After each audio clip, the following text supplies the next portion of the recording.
تم خیر امت اخرجت للناس تأمرون بالمعروف وتنہون عن المنکر وتؤمنون باللہ۔ اللہ تبارک و تعالیٰ نے اس آیت کریمہ میں مسلمانوں کا مقصد وجود بتایا ہے کہ مسلمانوں کو خاص کر کس کام کے لیے پیدا کیا گیا ہے۔ کہا تم بہترین امت ہو، اخرجت للناس، تم کو پیدا کیا گیا ہے انسانوں کے لیے۔ ہر انسان اپنی فکر کرتا ہے اور صرف اپنی فکر کرتا ہے، تم ہو کہ دوسروں کی فکر کرو گے۔ اخرجت للناس، تمہیں انسانوں کے لیے پیدا کیا گیا ہے۔ وہ ایک مسلمان کو صرف اپنی فکر نہیں ہوگی کہ کیسے میں جہنم سے بچ جاؤں۔ ایک مسلمان کو صرف مسلمانوں کی فکر نہیں ہوگی کہ کیسے وہ جہنم سے بچ جائے، اس کو فکر ہوگی سارے انسانوں کی کہ سارے انسان کیسے جہنم سے بچ جائیں۔ یہ فکر کیسے پوری ہوگی، کیسے سارے انسان جہنم سے بچیں گے؟ ترکیب بتائی، تأمرون بالمعروف وتنہون عن المنکر، تم اچھی باتوں کا حکم دو گے اور بری باتوں سے روکو گے۔ جب لوگوں کو بری باتوں سے روکا جائے گا اور وہ برائی سے رکیں گے تو جہنم میں نہیں جائیں گے، کہ جہنم تو برے لوگوں کے لیے تیار کی گئی ہے۔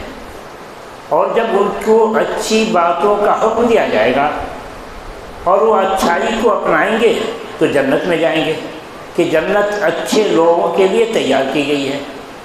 تو مسلمانوں کا کام اپنے آپ کو جہنم سے بچا کر جنت میں لے جانا اور سارے انسانوں کو جہنم سے بچا کر جنت میں لے جانے کی کوشش کرنا ہے۔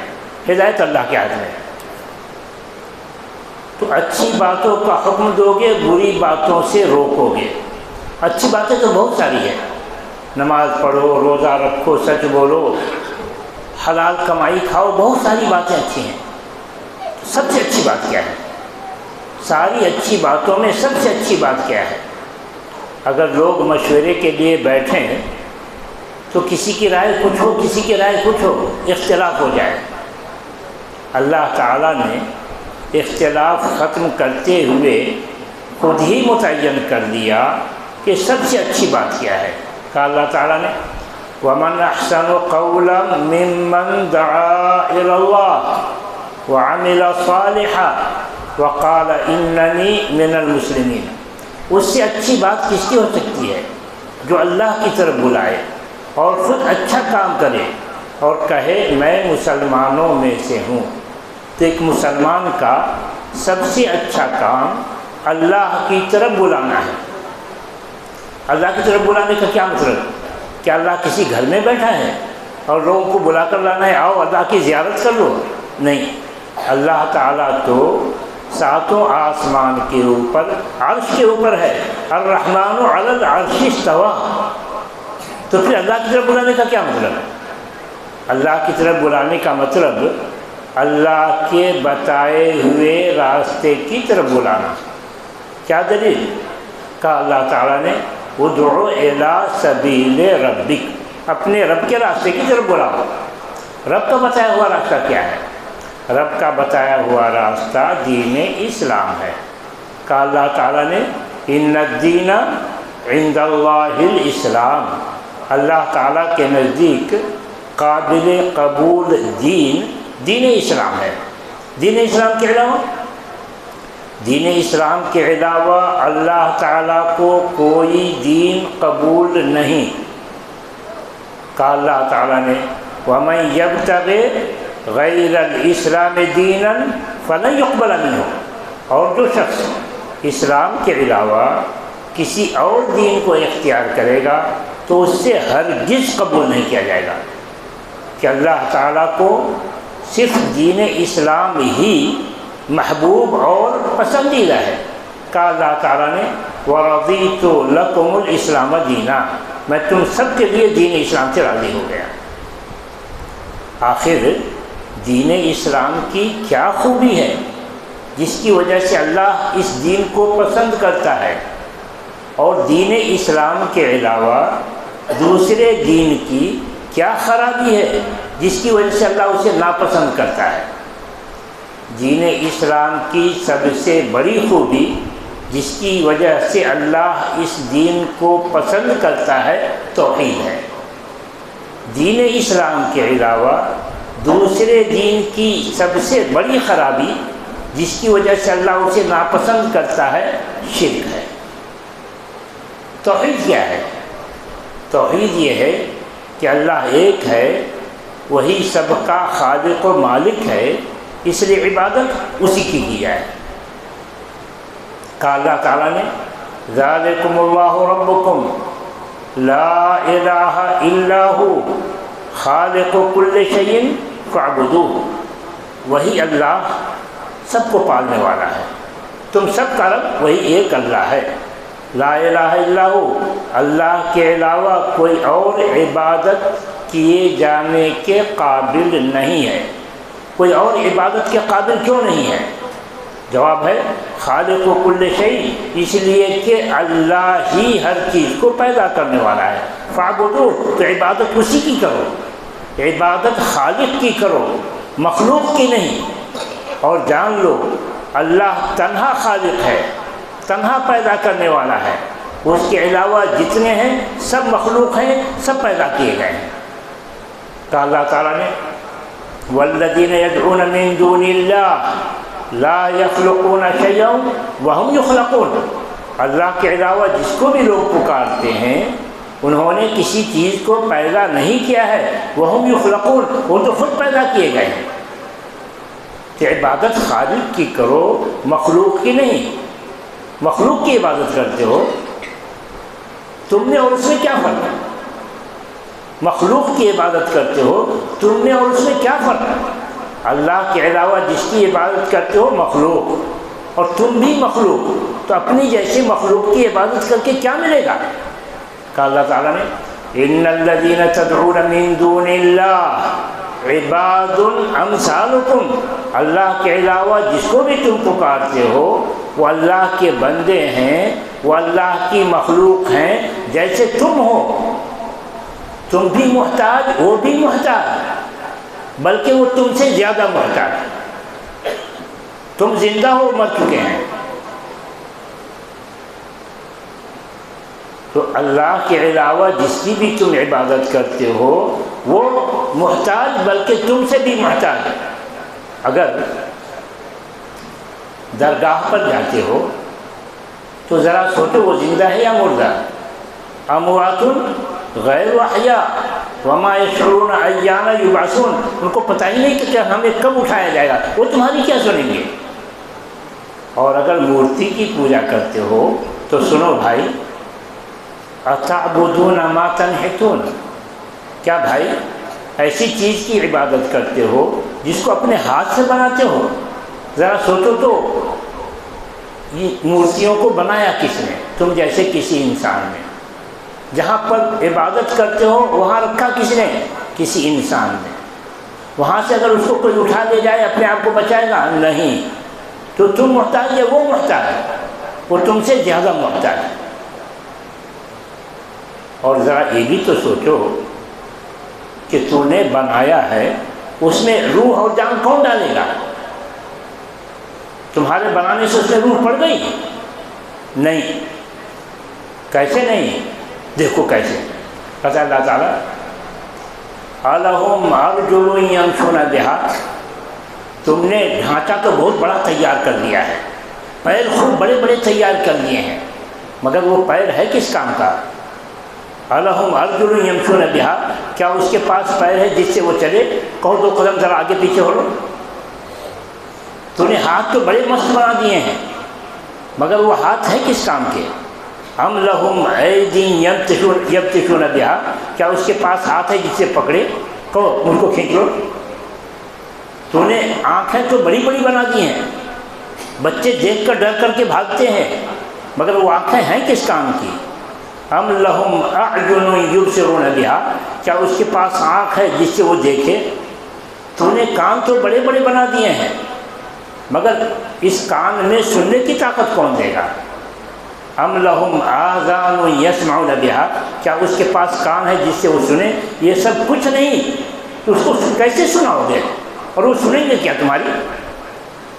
ابراہیم علیہ السلام نے کہا یا ابت لما تعبد ما لا يسمع ولا يبصر ولا يغني عنك شيئا، ابا جان ایسی چیز کی عبادت کیوں کرتے ہیں جو نہ سنے نہ دیکھے اور نہ آپ کے کوئی کام آ سکے؟ کتنا آسان ہے اسلام سمجھانا، توحید سمجھانا کہ ہم سب کو پیدا کرنے والا ایک، وہی سب کا خالق و مالک، آؤ اس کی عبادت کرو، اس سے جو مانگو ہو جائے گا، سب کچھ اسی کے ہاتھ میں ہے۔ قل اللہم مالک الملک تؤتی الملک من تشاء وتنزع الملک ممن تشاء، کہو اے اللہ تو ہی سارے ملک و مالک ہے، تو جس کو چاہے ملک دے، تو جس سے چاہے چھین لے، تو جسے چاہے عزت دے، تو جسے چاہے ذلیل کرے، بیدک الخیر، ساری خوبی تیرے ہی ہاتھ میں ہے، انک علی کل شیء قدیر، تیری قدرت ہر چیز پر ہے، تو جو چاہے وہی ہو، تو جو نہ چاہے ہرگز نہ ہو، کہ عبادت کرو اس کی جس کی قدرت ہر چیز پر ہے۔ اسی کو کہتے ہیں توحید کی دعوت، کہ اللہ ایک ہے، اس کی قدرت ہر چیز پر ہے، وہی سب کا خالق و مالک ہے، عبادت اسی کی کرو۔ اسی توحید کی دعوت کے لیے اللہ تعالیٰ نے سارے رسولوں کو بھیجا۔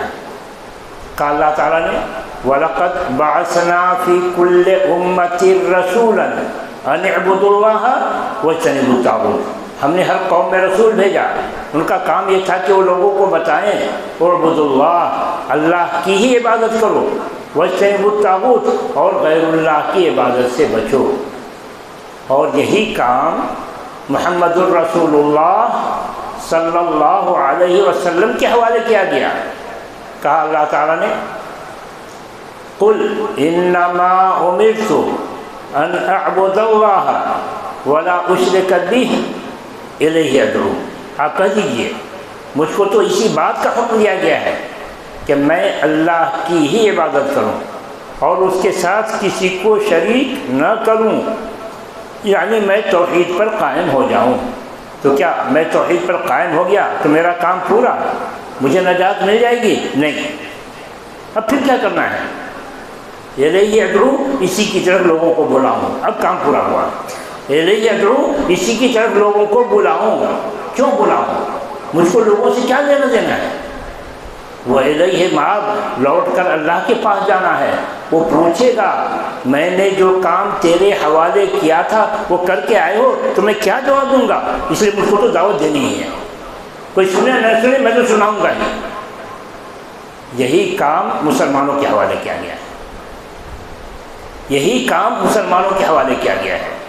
کہا اللہ تعالیٰ نے قل هذه سبیلی ادعو الی اللہ علی بصیرۃ انا ومن اتبعنی، آپ کہہ دیجئے یہی میرا طریقہ ہے کہ میں اللہ کی طرف بلاؤں، علی بصیرۃ، پورے علم و یقین کے ساتھ کہ اللہ ایک ہے، وہی سب کا خالق و مالک ہے، عبادت اسی کی جائے۔ یہ کام کون کرے؟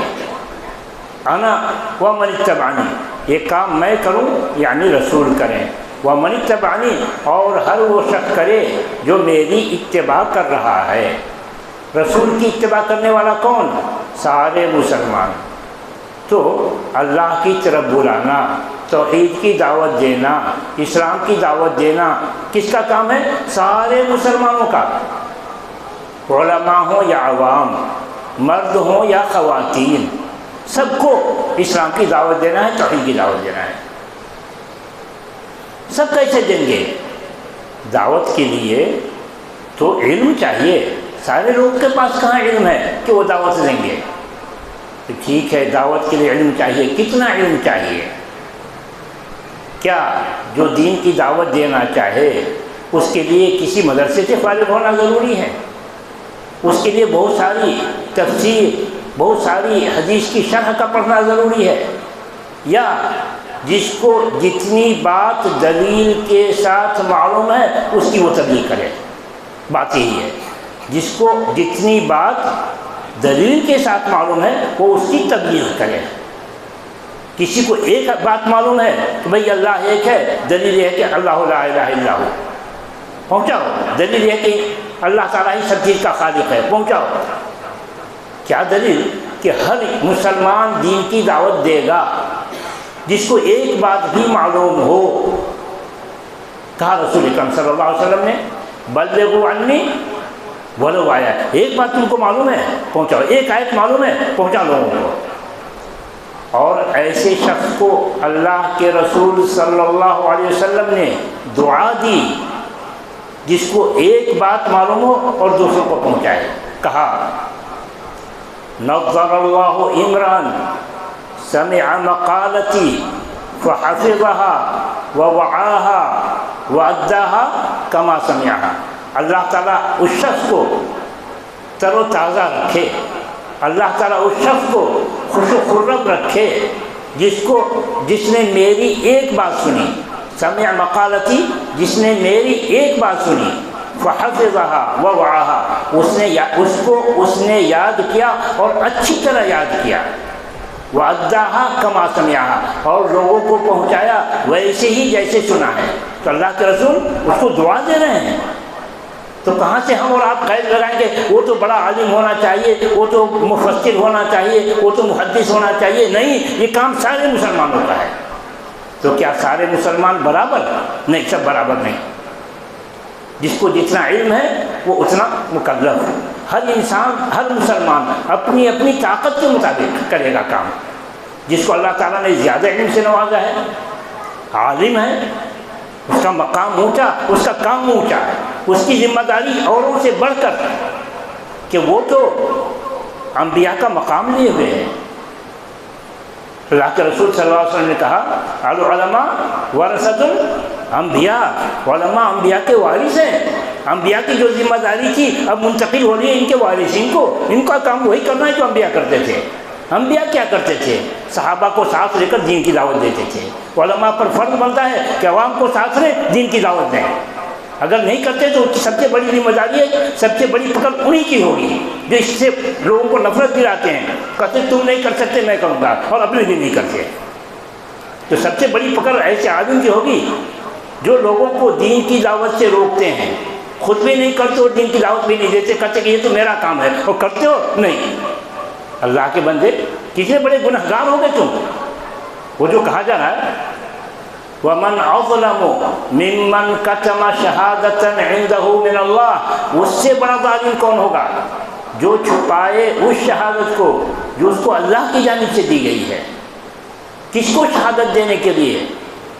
اللہ تعالیٰ نے کہا ہے مسلمانوں کو، کہا اللہ تعالیٰ نے وَكَذَلِكَ جَعَلْنَاكُمْ أُمَّةً وَسَطًا لِتَكُونُوا شُهَدَاءَ عَلَى النَّاسِ، ہم نے تم کو بہترین امت بنایا ہے تاکہ تم گواہی دو انسانوں پر۔ کس بات کی گواہی؟ کہ اے اللہ میں نے تیرا پیغام توحید کا، میں نے تیرا دین اسلام فلاں کو پہنچایا، فلاں کو پہنچایا۔ پوچھ لے، اگر یہ نہیں کرتا ہے بلکہ روکتا ہے تو اس سے بڑا گناہگار کوئی ہے نہیں۔ تو یہ کام کس کا ہے؟ سارے مسلمانوں کا، جس کو جتنی طاقت ہے۔ آپ کو بولنے کی طاقت ہے، سمجھانے کی طاقت ہے، نکلیے سمجھائیے۔ آپ کو سمجھانے کی طاقت نہیں ہے، ایسے لوگوں کا ساتھ دیجیے کہ چلو ہم آپ کے ساتھ ہیں۔ ایک سے زیادہ ہوتے ہیں قوت ہوتی ہے، بولنے میں ہمت ہوتی ہے۔ قرآن میں خود کہا نا، ایک رسول سے کام نہیں چلا دو کو بھیجا، دو سے کام نہیں چلا تیسرے کو، فَأَزَّزْنَاهُ بِثَالِثٍ فَقَالُوا إِنَّا إِلَيْكُمْ مُرْسَلُونَ، تین رسول کو ہم نے ایک ساتھ بھیجا اور سبوں نے کہا میں سب رسول بن کر کے آیا ہوں۔ تو ساتھ تو ان کو ہمت ہوگی۔ چلیے آپ کوئی بولنے والا نہیں، کوئی ساتھ دینے والا نہیں، آپ تنہا کرنا چاہتے ہیں کیجیے، نہیں بھی بولنے کی طاقت ہے تب بھی کیسے کریں گے؟ بھائی بولنے کی ہمت نہیں ہے، طاقت نہیں ہے، کیسے کریں گے؟ پمفلیٹ لیجیے، پمفلیٹ لیجیے جس میں اللہ کا تعارف کرایا گیا ہے، جس میں اللہ کا تعارف کرایا گیا ہے، جس میں محمد صلی اللہ علیہ وسلم کی رسالت کا تعارف کرایا گیا ہے، جس میں آخرت کی باتیں بتائی گئی ہیں۔ مختلف کے پمفلیٹ رکھیے، دیکھیے لوگوں کو حوالے کیجیے۔ بس آج کل الحمدللہ ہر گھر میں کوئی نہ کوئی پڑھا لکھا ہے، آپ نے دے دیا، وہ پڑھے گا، اس کے گھر والے پڑھیں گے، آپ کی ذمہ داری ادا ہوئی۔ اب اس کی مسئولیت اس کے پاس، وہ پڑھ کر کے مزید اس کو طلب چاہیے، آپ سے وہ رابطہ کرے گا۔ بھائی آپ نے دیا تھا تو بڑا اچھا پمفلیٹ تھا، اور بھی کچھ ہے، کتاب کا اس کے بعد دیجیے۔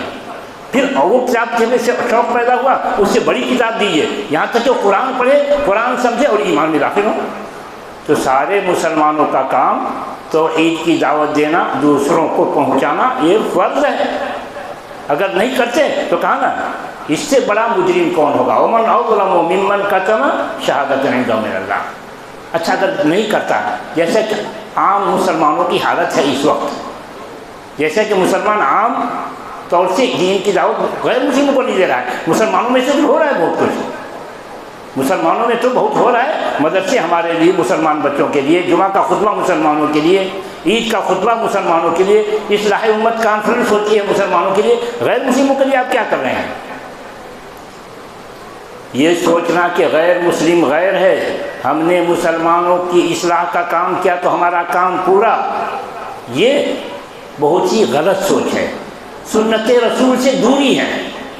یعنی میں تو بتاؤں، ایسا شخص جو دین دوسروں کو نہیں پہنچاتا، اس کی فکر نہیں کرتا، اس کا یہ دعویٰ کہ میں سنت کا شہدائی ہوں جھوٹا ہے۔ جو شخص غیر مسلموں کو فکر نہیں کرتا، ان کو دین کی دعوت پہنچانے کی کوشش نہیں کرتا، نہیں پہنچاتا، اس کا یہ دعویٰ کہ میں سنت کا شہدائی ہوں جھوٹا ہے۔ کیسے بھائی؟ کیا توحید پر قائم نہیں؟ نماز ویسے نہیں پڑھتا جیسے اللہ کے رسول پڑھتے تھے، بالکل صحیح، مگر یہ کیوں نہیں کہتے کہ ہماری دعوت تو ویسی ہی ہوگی جیسے اللہ کے رسول دیتے تھے؟ کہاں گئے سارا ایمان؟ اس میں پریشانی ہو رہی ہے تو وہ نہیں ہوگا، ہم تنہا جو کر رہے ہیں وہ کر دیں گے، پریشانی مول لینے کو تیار نہیں۔ جبکہ رسول اکرم صلی اللہ علیہ وسلم کیسی پریشانی مول لیتے ہیں غیر مسلم کو دعوت دینے کے لیے، کیسی فکر کرتے ہیں غیر مسلم کو دعوت دینے کے لیے، کہ اللہ تعالیٰ کہتا ہے لَعَلَّكَ بَاخِعٌ نَفْسَكَ عَلَىٰ آثَارِهِمْ إِن لَّمْ يُؤْمِنُوا بِهَذَا الْحَدِيثِ آسَفًا۔ ایسا معلوم ہوتا ہے کہ آپ ان غیر مسلموں کے پیچھے پڑ کر اپنے آپ کو ہلاک کر دیں گے۔ إِن لَّمْ يُؤْمِنُوا، اگر وہ ایمان نہ لائیں، اسفاً مارے غم کے، وہ ایمان نہ لائیں تو آپ کو غم کس بات کا؟ آپ کو غم اس بات کا کہ ہمارا انسانی بھائی شرک پر مر کر آگ میں جلے گا، ہمارا انسانی بھائی کفر پر مر کر جہنم میں جلے گا، یہی فکر آپ کو ستا رہی ہے، دن رات ان کے پیچھے پڑ رہے ہیں۔ کیا دلیل کہ یہی فکر آپ کو ستا رہی ہے؟ دلیل رسول اکرم صلی اللہ علیہ وسلم غیر مسلم سے اپنی کیفیت بیان کرتے ہوئے کہتے ہیں کہ میری مثال اور تمہاری مثال ایسی ہے جیسے کہ کوئی شخص آگ جلائے، آگ میں کیڑے آ کر گرنے لگیں تو کیڑوں کو ہٹا رہا ہے، ہٹو ہٹو آگ ہے جل جاؤ گے، ہٹو ہٹو آگ ہے جل جاؤ گے۔ رسول کہتے ہیں میری کیفیت ایسے ہی ہے، انی لآخذ بحجزکم عن النار، میں تمہاری کمر پکڑ کے کھینچ رہا ہوں کہ آگے آگ ہے، شرک پر مرو گے تو جلو گے اس میں۔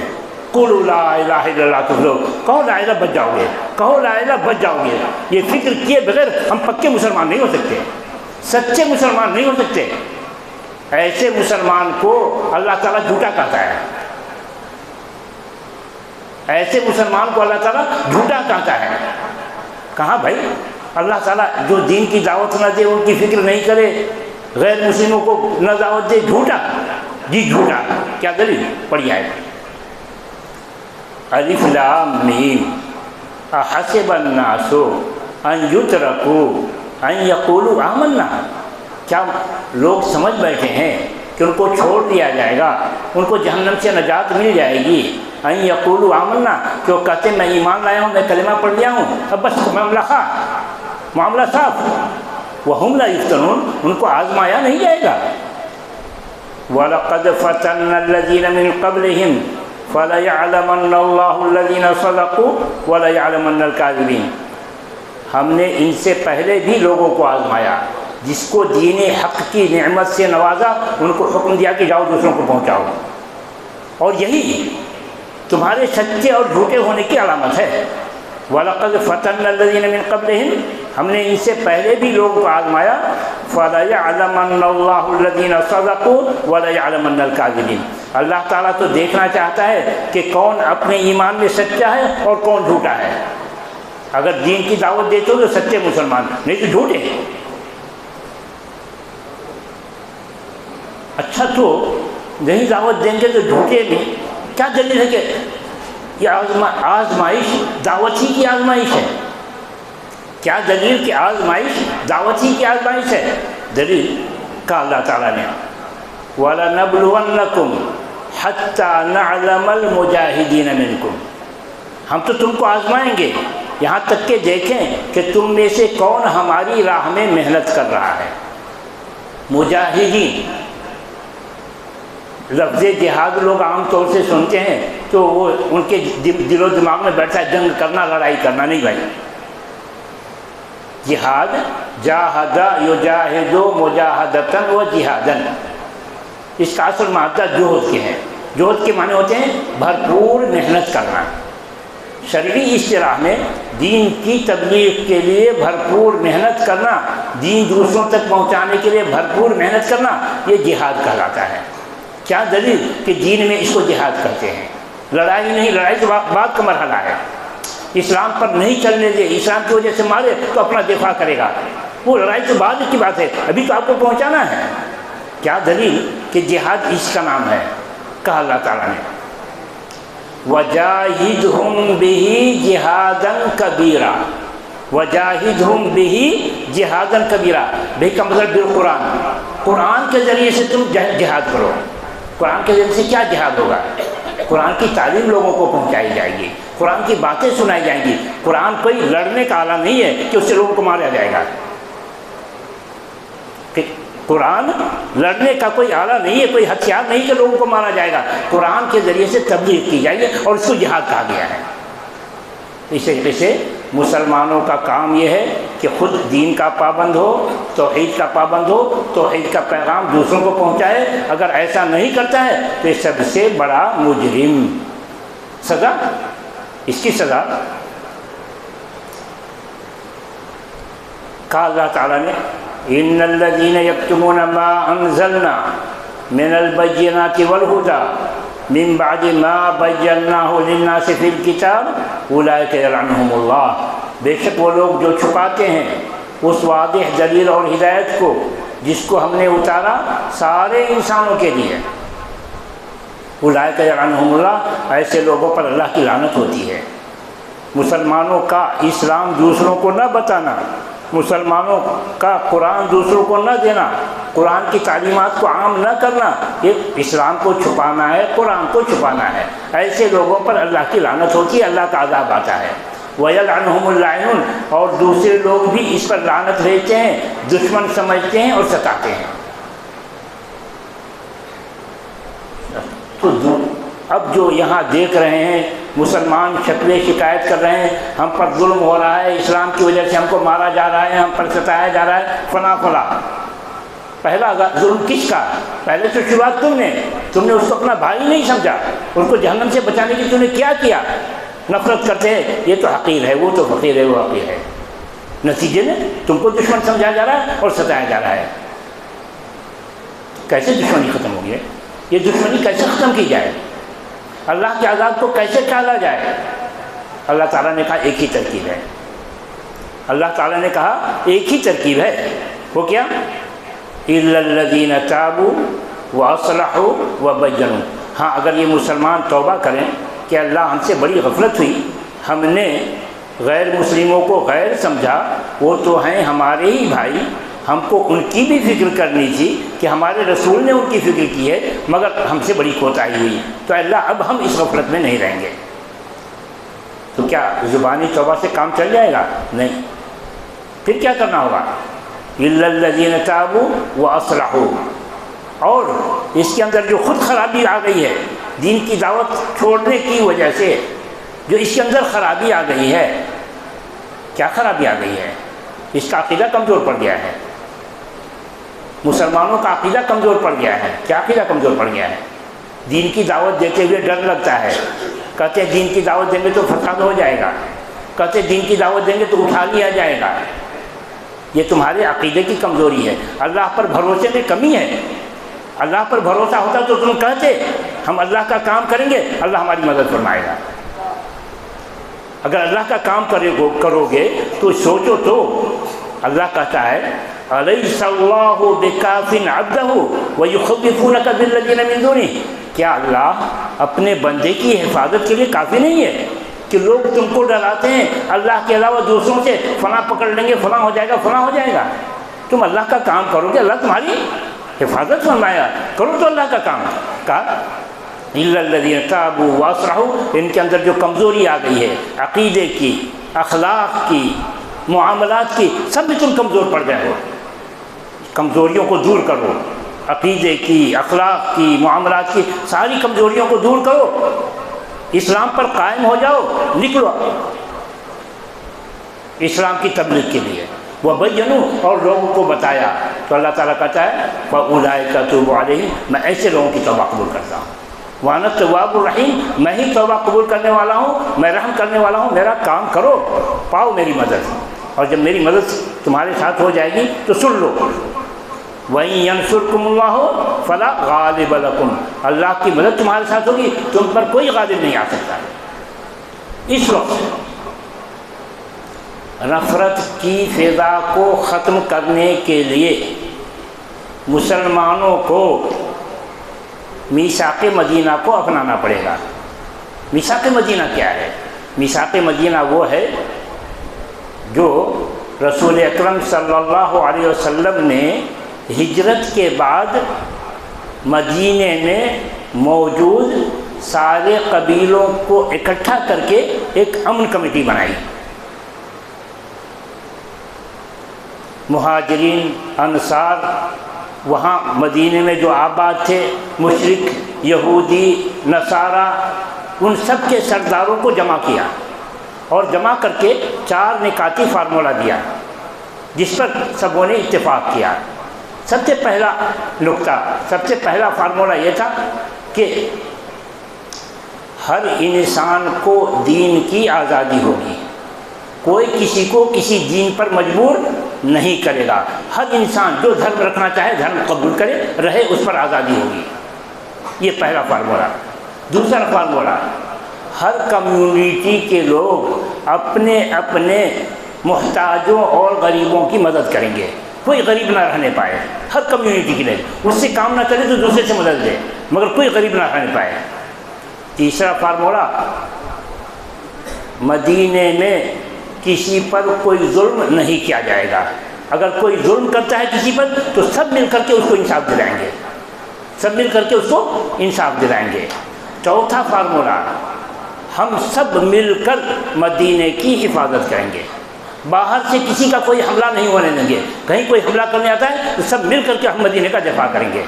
یہ 4 فارمولہ چاہیے مسلمانوں کو کہ 4 فارمولوں کا دے کر کے جو یہاں لیڈران ہیں محلی طور پر، محلے محلے، بستی بستی، شہر ہے تو شہری پیمانے پر بیٹھیں اور ان کے ساتھ یہ طے کریں کہ ہم کو یہ کرنا ہے۔ میں سمجھتا ہوں کہ ان 4 فارمولے پر کسی کو کوئی اعتراض نہیں ہوگا۔ کون نہیں چاہتا ہے کہ بستی میں، شہر میں امن قائم ہو؟ سب چاہتا ہے۔ تو ضرورت ہے اقدام کرنے کی، لوگ اٹھیں، مساجد کے ذمہ داران، متولیان، جمعیتوں کو ذمہ داران، اور اس فکر کو عام کریں، عملی جامہ پہنائیں، تو انشاءاللہ امن کی اور سکون کی زندگی گزاریں گے۔ اللہ تعالیٰ سے دعا ہے کہ اللہ تعالیٰ ہم تمام لوگوں کو توحید پر قائم رہنے کی توفیق عطا فرمائے، اسلام کی مکمل پابندی کی توفیق عطا فرمائے۔ اللہ تعالیٰ ہمیں اسلام کا پیغام گھر گھر ہر انسان تک پہنچانے کی توفیق عطا فرمائے۔ اللہ تعالیٰ ہمیں ہر اس کام کی توفیق عطا فرمائے جس سے اللہ راضی ہو اور ہمیں جنت نصیب ہو۔ آمین وآخر دعوانا الحمدللہ رب العالمین۔ تو کریں گے بھائی انشاءاللہ، غیر مسلموں کو بھی اپنا بھائی سمجھ کر جہنم سے بچانے کی کوشش کریں گے انشاءاللہ۔ امن جس کی جو جتنا کر سکتا ہے امن قائم کرنے کے لیے کمیٹیاں تشکیل دینے کی کوشش کریں گے انشاءاللہ۔ اللہ تعالیٰ آپ کے وعدے کو قبول فرمائے۔ السلام علیکم ورحمۃ اللہ وبرکاتہ۔